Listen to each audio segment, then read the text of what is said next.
कराची में मुनक़िद की जाने वाली शानदार लक्स स्टाइल अवार्ड की तकरीब विच फैशन फिल्म म्यूजिक ते टेलीविजन नाल वाबस्ता नुमाया शख्सियात ने शिरकत की थी।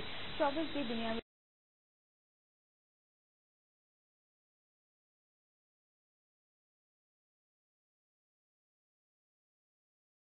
जबरदस्ती तकरीब विच इंतहाई जोशो खरोश से गहमा गहमी देखी गई।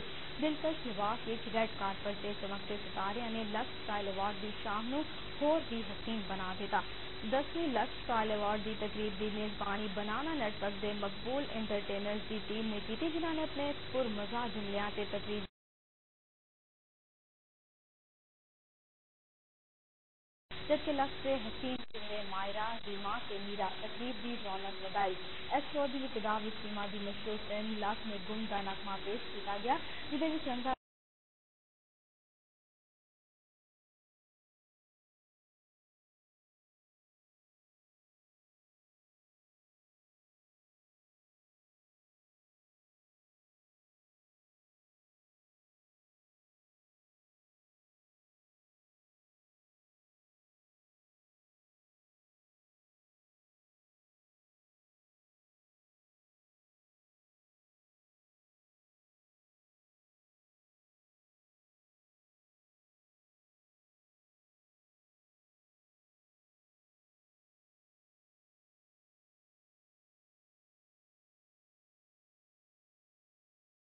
शेर पप्पू सम्राट की कोरियोग्राफी ते शुजा हैदर की रिमिक्स म्यूजिक ने लॉलीवुड के सुनहरे जमाने की यादां ताज़ा कर दित्तियां।